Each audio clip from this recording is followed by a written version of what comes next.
This lecture covers just a few of the small unit actions that took place during the Battle of the Bulge. The Intelligence and Reconnaissance Platoon of the 394th Infantry Regiment, 99th Infantry Division. The platoon was placed in the old Infantry Division position north, west of Lanzareth on 10th December as the 99th Division's right flank. The next nearest unit was at Buchholz train station, 2,400 meters or 1.5 miles north. The platoon leader, Lieutenant Buch, traded the platoon's collection of captured German items to an ordnance officer for an armored jeep mounting a 50 caliber machine gun for more firepower. From 0530 to 0700, 16th December, German artillery hit the area. Just before 0800, the 2nd Platoon of the Company A, 820th Tank Destroyer Battalion, pulled out of the town without the promised notice.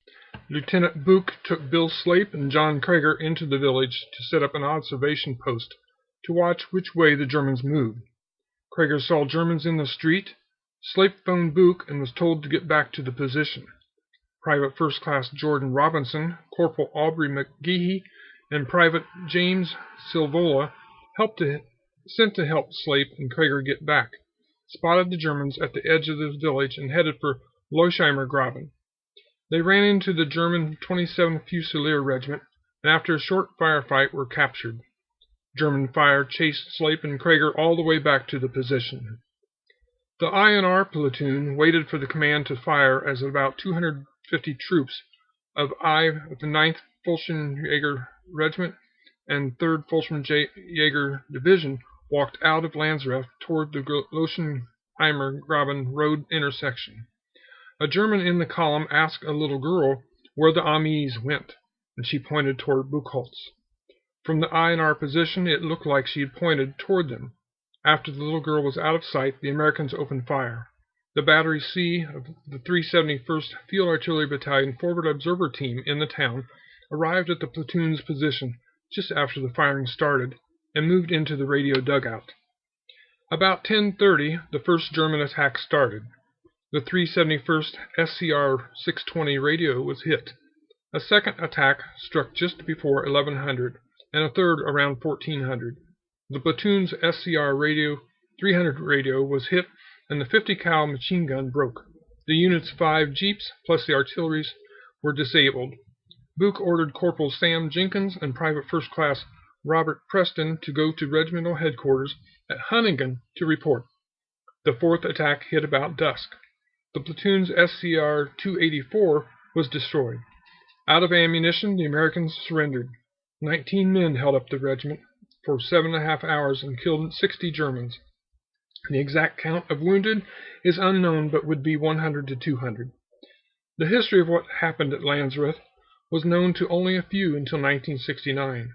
On 2nd July 1980, the U.S. Army awarded 5 Silver Stars, 9 Bronze Stars with V for Valor device, and 2 Distinguished Service Crosses to the 19 men. On 15th January 1981, the unit was awarded a Presidential Unit Citation, making it the most decorated platoon in the United States Army. Kommando Kompanie von Beer, aka Einheit von Beer or Stylo. On 21 October 1944, Adolf Hitler assigned Obersturmbannführer Skorzeny Untermeinen Grief. He was to form a unit that will wear Allied uniforms to seize 2 or more bridges across the Meuse River, between Liege and Namur, ahead of the assault units. The troops would wear German uniforms under the American uniforms. The unit is to be ready for operations on 25 November. Oberkommando der Wehrmacht issued a secret order calling for volunteers to all units on the Western Front. In early November, the Allies learned of the order, but considered it propaganda because no one would broadcast information of a covert operation. Finding Germans in U.S. uniforms was not unusual. For the past several months, U.S. troops had been aware of isolated cases of German soldiers wearing pieces of U.S. uniforms and sometimes using captured jeeps. The Germans had picked up uniform items off battlefields for extra warmth. U.S. Army Counterintelligence Corps 9th Army had apprehended 31 German soldiers in civilian clothing since 1st of December. The captured Germans said orders were to remain behind U.S. lines and tap into U.S. phone lines. One told of seeing Seeing Corzini's plan. So few that could speak English to any degree, Panzer Brigade 150 had to be reorganized. The most fluent 160 were formed into a commando company under Korvettenkapitän Philipp von Baer and SS Obersturmführer Horst Stielau. The company consisted of a 24 3-to-4 man Aufklärung commandos, 8 Funk commandos, and 7 5-to-6 man Pioneer commandos. The Aufklärung commandos were to reconnoiter the routes to and both sides of the Meuse River, ahead of the main force, pass on bogus orders to any U.S. units they met, reverse road signs, remove minefield warnings, and cordon off roads with warnings of non-existent mines. Funk commandos were to destroy field telephone wires, radio stations, and issuing false orders. Pioneer commandos were to destroy bridges, ammunition dumps, fuel stores, and inspect target bridges for demolitions. They were to avoid contact with U.S. troops if possible and avoid combat. U.S. Army uniforms with 5th Armored Division patches, U.S. weapons, and jeeps with radios were to be used. They were to be given U.S. Army vehicle trip tickets, driver's license, identification cards, pay data cards, pay books, post exchange cards, and immunization records. The troops were instructed in the English language, American slang and mannerisms, organization of the U.S. Army, badges of rank, and the U.S. Army close and extended order drill, U.S. equipment and weapons. The troops read American literature and viewed American films. Some had no basic combat training, and none had any experience of undercover operations or sabotage, so they were given short courses in demolition and radio skills. Some were sent to POW camps at Kustrin and Limburg to refresh their language skills through contact with U.S. POWs. Red Cross packages were confiscated for American food. At the 12 December briefing of Corps and Division commanders, Skorzeny covered brief and detailed procedures to avoid fratricide where discussed. 2 Aufklärungs, 1 Funk, and 1 Pioneer Commando were attached to the Kampfgruppen of 150 Panzer Brigade. 2 Aufklärungs and 1 Pioneer Commando were attached to the LSSAH. The remaining 12 Aufklärungs, 5 Funk, and 1 Pioneer Commando were with Skorzeny at his headquarters in Schmittenheim, Germany. The commando company troops were ordered to remove their German uniforms, put on American uniforms, and wear a Fallschirmschützenblouse as outerwear. The blouse was only to be removed when U.S. territory was reached. Panzer Brigade 150's 3 Kampfgruppen left the assembly area in the afternoon to take up position behind the division's lead elements. The brigade was soon enmeshed in the traffic jam in the Losheim area. Skorzeny had to walk ahead of his car, ordering lower-ranking drivers out of his way. Skorzeny reached Losheim, Belgium, during the night after PGLSSAH had been ordered to Lanzarote. Without the first-day breakthrough, Skorzeny considered canceling brief, but later ordered his best teams to try and infiltrate U.S. lines. 2 tactics were used. A jeep team would follow close behind the attacking unit until it was engaged. The jeep team would turn off onto roads to bypass the battle until behind U.S. troops. The other tactic was to drive along small trails in the heavy woods until through the U.S. line, then move on to main roads. In both cases, the teams would remove their Fallschirmschützenblouse after leaving German lines and before reaching U.S. lines. Artillery fire, poor light, and the typical combat confusion worked to the Germans' advantage. 2 Pioneer and 7 Aufklärung Commando infiltrated U.S. lines. The 424th Infantry Regiment, 106th Infantry Division, repelled the 62nd Volksgrenadier Division attack on Winterspelt and captured a German battalion commander and some of his staff. One of the commander's documents was an order on the Unternehmen Grief. The information was passed on to G2 of the 8th Corps and a translation published in the G2 106th Infantry Division report Midnight. 17th of December, the German order was sent to the 1st Army headquarters and the divisions adjacent to the 106th. Units set up checkpoints at bridges and towns. American troops began asking one another questions that they felt only Americans would know answers to in order to flush out the German infiltrators. Broken English was not unusual because of all the first-generation soldiers serving in the U.S. Army. A captain spent a week in detention after he was caught wearing German boots. Field Marshal Montgomery had the tires of his Jeep shot out after ordering his driver to run a checkpoint. The Field Marshal was dragged to and detained in a barn for hours. One commando team reported destroying an ammo dump, cleared several minefields, and entered Malmedy, inspected the defenses, and reported to PGLSSAH. A pioneer team blew up an ammo dump and cut the telephone cable between 1st Army and 12th Army Group, disrupting communications for several hours. One team persuaded 2 U.S. companies to withdraw from Poitou. 6 to 8 teams reached the Meuse River. Field Marshal Heinz Rhodes' team followed a convoy all the way to the Meuse River Bridge at Huy. Fritz Bussinger's team reached Huy the same day and reconned the bridge and town for several hours, making notes on U.S. forces. A truck convoy of an 84th Infantry Division regiment with tanks asked Fritz the way to Marche, and he directed them the wrong way to avoid Germans. Willem Giel's team reached the Liege area. They reported on U.S. positions in the airfields east of the Meuse and had been evacuated, plus misdirected British and American traffic between the Meuse River and Bastogne.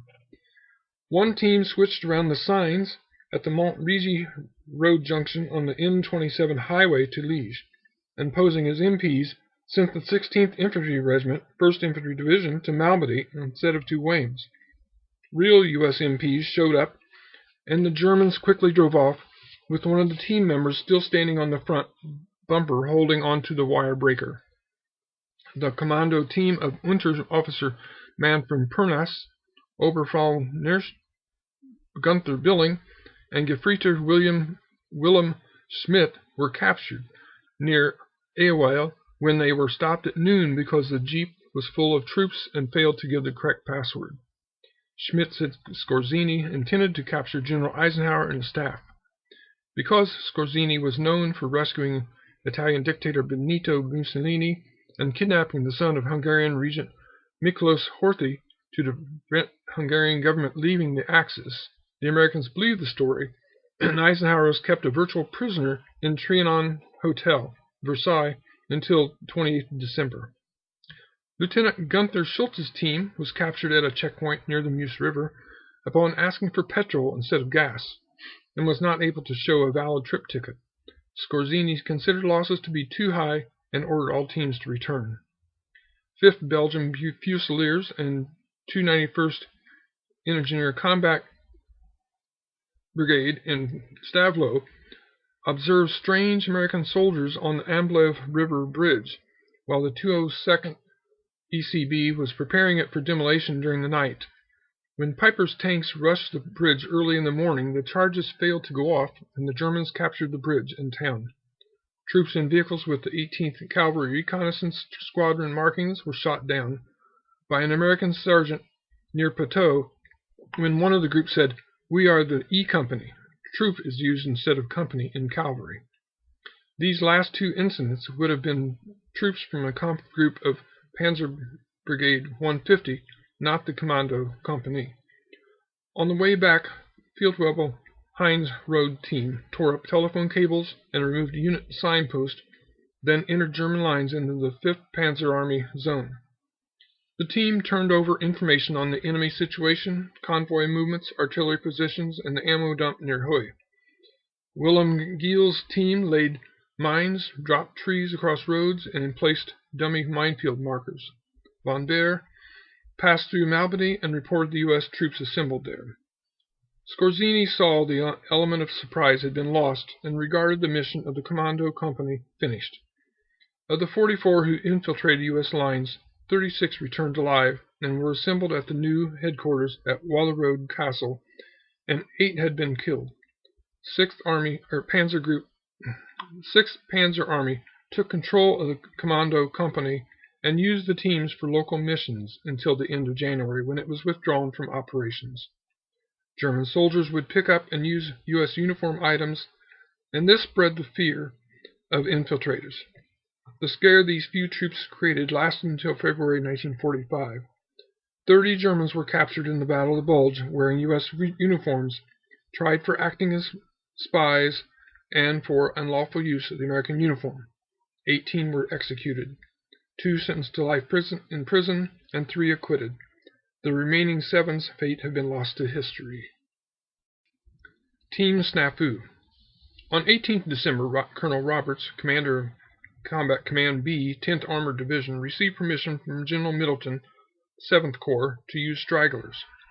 During 19th December, about 250 stragglers were assembled in Bastogne and formed into Team Snafu. Colonel Roberts committed Team Snafu under command of Captain Charles Brown of the 110th Infantry to the close-in defense of Bastogne. On 20th December, CCB, the 10th Armored Division, was ordered to release the 200 to 328th Division stragglers back to the 28th Division. On the 22nd, Team Snafu provided an infantry screen for the 420th Armored Field Artillery Battalion. Colonel Joseph H. Gilbreth, commanding Snafu, was wounded and hospitalized. The chateau some members of the Team Snafu were staying in was hit by Luftwaffe bombs on the 23rd, killing and wounding many. On 24 December, General McAuliffe reshuffled his forces and stripped CCB of the 10th Armored Division to Team Snafu, which became the interior guard for Bastogne. By the 26th, the number of troops increased to 600 and were led by casual officers. Being short of equipment and transportation, Team Snafu was mainly a reservoir regular units drew from as needed. By 27th December, Team Snafu was guarding prisoners, provided small infantry units for special missions, and replacements to units. After the encircled 101st Airborne Division was relieved, Team Snafu troops were returned to their own outfits. About 200 troops from CCR, the 9th Armored Division, an equal number from the CCB of the 10th Armored Division, made up to 300 from the 28th Infantry Division, and another 200 or 300, whose identity has been lost, made up Team Snafu. Carl Roberts, from the 27th Squadron, 327th Bomb Group, 8th Air Force, had bailed out of his stricken B-17 north of Trier, Germany, was picked up by 2 GIs in a jeep and taken to a safe area in Bastogne, only to be assigned to Team Snafu. U-Boat 486. Unterseeboot 486 was a Type 7C submarine with a 52-man crew. Designed for night surface torpedo attack using the diesel engine's 18-knot speed. Underwater travel was intended for escape from surface escort ships. Wide Allied use of radar and aircraft made surface travel and attacks impossible, and the slow, limited-range electric motors greatly reduced the success and survival rate of underwater attacks. The 486 was fitted with snorkel and albrics and carried a few G7's Zonkonig torpedoes. The U-boat could run submerged, concealing it from the Allied aircraft, while the 2 1400 SHP diesel engines drew air through the snorkel, nearly invisible to Allied radar. To propel the sub and recharge the 2 9800 amp batteries that ran the 2 375 horsepower electric motors, the U-boat's diesel speed was cut to 6 knots to prevent breaking off the snorkel. The sub's maximum submerged motor speed of 8 knots would discharge the batteries in 1.5 hours, unless speed was limited to 1.5 to 2 knots. Depending on how much the battery charge was used, recharging needed 1 to 6 hours. Allied surface escorts were capable of 30+ knots, but ASDIC sonar could not be effectively used above 15 to 18 knots, so keeping a maximum battery charge was critical. Alberich was an aneroic coating with the top sheet of 4 mm synthetic rubber over a perforated rubber layer held on by special adhesive. The perforated layer's air pocket size and separation attenuated sound in the 10 to 18 kilowatts range of ASDIC sonar. ASDIC's optimal detection range would have been reduced from 2,000 meters to about 300 meters. The performance changed with depth because the holes were compressed by water pressure. Since the U-boat could not outrun surface escorts, operators made escape after a torpedo attack much easier. The G7's Zonenkoning's acoustic seeker homed in on the noise of ship's engines. These were intended to be a last resort to allow the U-boat to escape Allied surface escorts. Oberleutnant Gerhard Meyer's U-486 sailed from Egersund, Norway on its first war patrol 26 November. On 18 December, U-486 sighted convoy BTC-10, torpedoed Silver Laurel, and escaped. Silver Laurel sank 1 hour later after all 65 men aboard were rescued. On 24 December, U-486 sighted convoy WEP-3, consisting of the SS Leopoldville and HMS Cheshire, carrying the troop element of the 66th Infantry Division, escorted by 4 destroyers approximately 5 miles off Cherbourg. U-486 fired 2 torpedoes and 1 hit Leopoldville in the number 4 hold, starboard side. Failed communications and inept command delayed dispatch of vessels from Cherbourg. Of the 2,235 men and 139 crew aboard, 798 troops and 55 crew died. The 66th had been ordered to the Ardennes. V-1 and V-2 attacks on Antwerp were so heavy the division was diverted to Cherbourg. Because of the losses, the 66th mission was changed to relieving the 94th, holding the Germans at Saint-Nazaire and Lorient. The 94th relieved the 90th on the Saar River. The 90th arrived in Ardennes on 7th January 1945, 11 days later than the 66th would have. The Royal Navy 1st Escort Group's 6 ships on patrol near Cherbourg were sighted by U-486 on 26 December. U-486 fired 3 G7's Zonenkonig acoustic homing torpedoes, sinking the HMS Capelle and disabled the HMS Affleck. U-486 also fired a salvo of G-70 torpedoes at another, but the ship evaded them. The Affleck was towed to Cherbourg and scrapped because of the severe damage. U-486 arrived at the base in Bergen, Norway on 15 December 1945. Of the 36 U-boats at sea during December, 5 sank 9 Allied ships. 3 of the successful U-boats were sunk, plus 6 others. 2 of the successful U-boats sank isolated, defenseless ships. U-486 was the only sub to sink enemy ships in the heavily defended waters, 4 of the 9, and returned to base. Search and Rescue Squadron, North Atlantic Wing Air Transport Command, U.S. Army Air Force. Starting February 1939, aircraft were flown to Nova Scotia and Newfoundland, disassembled and put aboard cargo ships heading for England. This took weeks, and U-boats were sinking high numbers of the ships. On 10th November 1940, the first long-range aircraft were flown from Gander, Canada to Prestwick, England. A route for shorter-range aircraft started 9 December 1941 from Goose Bay to Greenland to Reykjavik to England. From the spring 1942 through December 1944, 12,500 planes had flown these routes. Colonel Bert Balken's Task Force 8 provided communications, weather, logistics, and rescue for the Air Transport Command North Atlantic air ferry routes. Wounded were dying because the stretcher bearers and ambulances could not get through the deep snow fast enough. Polar Expedition experienced Colonel Norman Vaughan sent out a rush call for dog teams. His superiors nixed the plan, and it wasn't until General Patton himself intervened that Norman was given the go-ahead.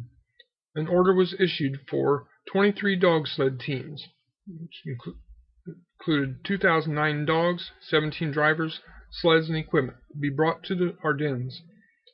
4 days later, the first C-47 landed at Toul, France. Before being ready to deploy, the weather cleared enough, and the success of the U.S. counterattack eliminated the need for the teams. These are only a few of the different actions by small units during the Ardennes Offensive, or as we know it, the Battle of the Bulge. Thank you for listening.